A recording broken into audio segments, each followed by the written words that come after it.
कुछ चीजें टाइमलेस होती हैं, बदले जमाने के साथ उनकी चमक बढ़ती जाती है। कोई एक फिल्म, कोई कहानी या कोई किरदार हर जनरेशन की जिंदगी का हिस्सा बन जाता है। इसी तरह कुछ शेयर ऑल टाइम फेवरेट्स होते हैं। शेयर मार्केट्स में इनकी धाक गुजरते वक्त के साथ और बढ़ती जाती है, क्योंकि ये निवेशकों के भरोसे पर हमेशा खरे उतरते हैं। आज के शो में हम लेकर आए हैं कुछ ऐसे क्लासिक शेयर जो बदलते वक्त में अपनी चमक कायम रखते हुए शानदार प्रदर्शन करते आए हैं। तभी तो इनके बारे में कहते हैं क्लासिक्स हैं रे। हेलो दोस्तों, अगर आप अपना पैसा शेयर मार्केट में इन्वेस्ट करके लाखों रुपए कमाना चाहते हैं तो आज ही आप स्टॉक के साथ जुड़कर अपना डीमैट अकाउंट आप बिल्कुल फ्री में ओपन कर सकते हैं, जहां पर आपका ब्रोकरेज चार्जेस बिल्कुल ना के बराबर लगता है। ब्रोकरेज लगता है तो सिर्फ इंट्राडे ट्रेड में, वह भी सिर्फ 20 रुपए। तो आज ही आप स्टॉक के साथ में जुड़ सकते हैं, लिंक डिस्क्रिप्शन में है, क्लिक करें और अकाउंट ओपन कराएं। करने के वाला ये आपको आगे बताऊंगा। पहले आज के एक्सपर्ट्स जो जाने माने स्टॉक पिकर्स हैं, जानी मानी मार्केट वॉइसेस हैं, वो आपकी स्क्रीन्स पर आएंगी। Motilal Oswal financial services limited के हेमांग जानी, अरिहंत कैपिटल के आशीष महेश्वरी और मार्केट एक्सपर्ट सुदीप बंदोपाध्याय, आप सबका स्वागत है, वेलकम। अच्छा, आप करने क्या वाले हैं तो क्लासिक्स रे। क्लासिक्स से जैसे पुराने गीत जो आज भी बहुत रेलेवेंट हैं, आज भी सुनने में मजा आता है, उनको हम क्लासिक्स कहते हैं। पुरानी बातें, पुरानी चीजें जो आज भी इन्फ्लुएंस, जो आज भी इंपैक्ट करती हैं, उन्हें हम क्लासिक्स कहते हैं। और या फिर इसे इंटरप्रेट कर लीजिए कुछ ऐसी क्लास चीजों के साथ जो हर चीज जिसमें क्लास है, बिजनेस के लिहाज से, मैनेजमेंट के लिहाज से, ग्रोथ के लिहाज से, डिविडेंड के लिहाज से, वो भी एक क्लासिक है। और वैसे भी कहा जाता है ना, form is temporary, class is permanent. इसीलिए आज का शो है क्लासिक रे। सुदीप सर, नाम ठीक है ना, आइडिया ठीक है ना? सुदीप सर, फिर ऐसा कोई पहला स्टॉक, अच्छा तीनों एक्सपर्ट से तीन ऐसे स्टॉक्स रिक्वेस्ट करे थे जो क्लासिक्स रे की थीम में फिट बैठे। तो सुदीप सर, पहला सबसे बड़ा कन्विक्शन आइडिया स्पेस का कौन सा? देखिए, पहला शेयर मैं जिसका जिक्र करूंगा, जो जब मैं स्टूडेंट था तब भी एक दिग्गज कंपनी माना जाता था, आज भी दिग्गज कंपनी माना जाता है। इंडिया का सबसे बड़ा construction, infrastructure, capital goods company Larsen Toubro का मैं जिक्र करूंगा। एक बहुत ही अच्छा इनका हिस्ट्री, बैकग्राउंड और प्रदर्शन रहा है सालों से। मैं 40-50 साल की मैं बात कर रहा हूँ। दिग्गज कंपनी है। इसकी खासियत यहाँ पे आज के दिन में मैं ये बताना चाहूंगा निवेशक के लिए कि देखिए, एक साइकिल टर्न अराउंड हो रहा है। डोमेस्टिक इकोनॉमी फोकस स्टॉक्स पे ध्यान देना जरूर चाहिए, और यहाँ पे एक वैल्यू बाइंग का अपॉर्चुनिटी हमें दिख रहा है। देखिए, मार्केट वैल्यूएशन और वैल्यू दोनों के बाद में अगर दोनों के बारे में सोचे, ग्रोथ, वैल्यू, इसके बारे में भी सोचे, तो आज के दिन में वैल्यू की तरफ डेफिनेटली जाना चाहिए जब मार्केट इतना ऊपर है। और सरकार की तरफ से बहुत बड़ा खर्चा नेशनल इकोनॉमिक प्लान में होने वाला है। प्राइवेट कैपेक्स वापस चालू हो रहा है, और इनका और लार्सन टुब्रो का ऑर्डर बुक भी बहुत ही तगड़ा है आज के दिन में। एग्जीक्यूशन में जो दिक्कतें थी पहला सीरीज ऑफ लॉकडाउन में, सेकेंड लॉकडाउन जो अभी हम लोगों ने भी वेंट थ्रू, उसमें इतना दिक्कत नहीं आया था क्योंकि बहुत सारे सेक्टर्स को एग्जेम्पशन दिया गया था। तो आने वाले दिनों में भी स्टाफ लेबर शॉर्टेज वगैरह ज्यादा लार्सन नहीं फेस करेंगे, यही उम्मीद है। दूसरी बात है, apart from routine construction activity जहां पे इनका बहुत अच्छा पकड़ है, इंडिया का सबसे बेहतरीन कंपनी है।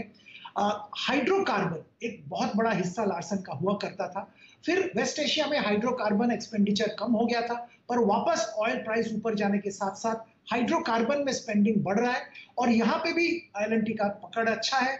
यहाँ पे भी एडिशनल ऑर्डर्स, एडिशनल बिजनेस मिलने की बहुत अच्छा उम्मीद है।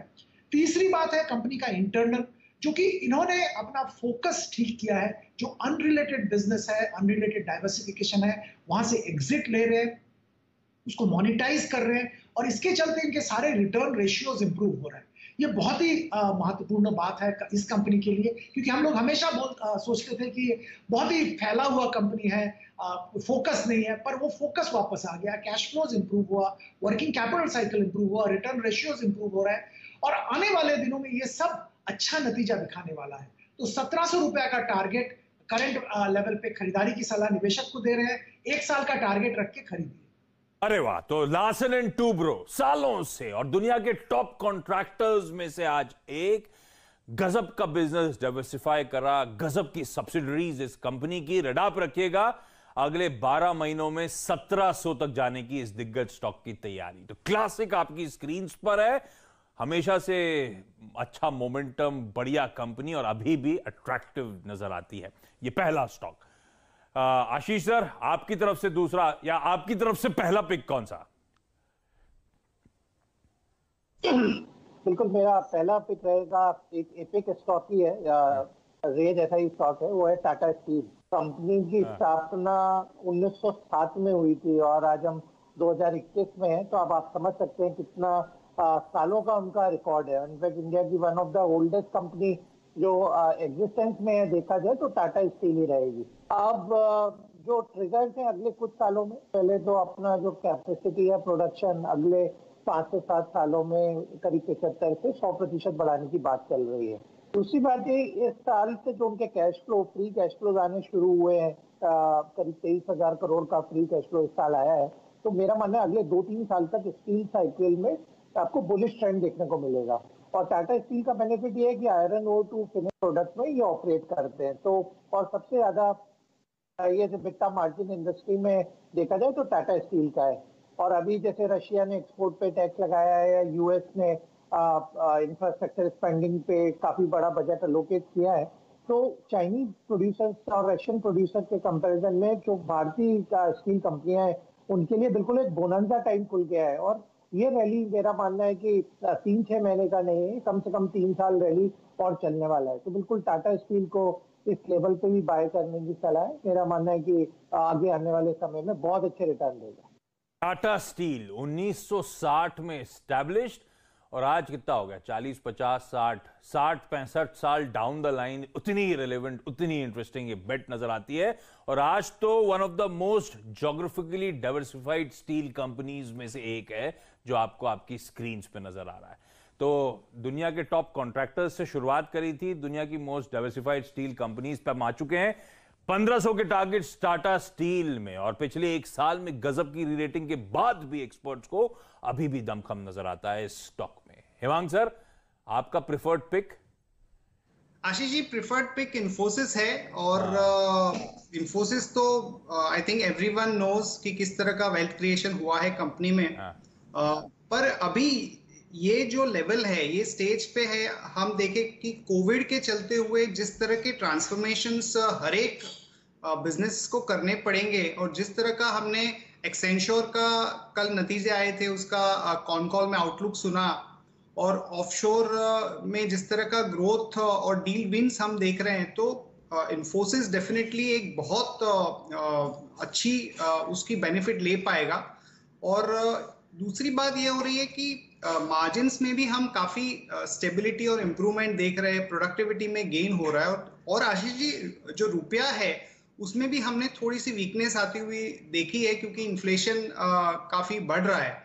तो ये सारे फैक्टर्स जो है वो एक पॉजिटिवली इन्फोसिस और आईटी कंपनीज के लिए दिख रहे हैं कि उसमें बहुत पॉजिटिव इम्पैक्ट आएगा।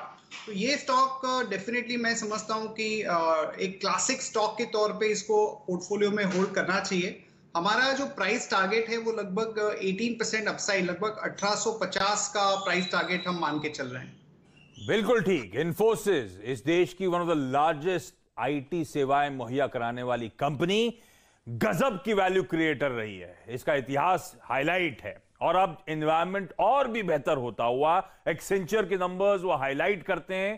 कैश जनरेटिंग मशीन्स हैं ये और तगड़ा डोल आउट करती हैं जो कैश फ्लोज जनरेट करती हैं। इसका बायबैक तो ऑलरेडी एक अंडरवे भी आपको नजर आएगा। रडाप रखिएगा इन्फोसिस को, गजब का मोमेंटम, यहां से भी 1850 तक के लेवल्स ये स्टॉक छूता हुआ आने वाले दिनों में नजर आ सकता है।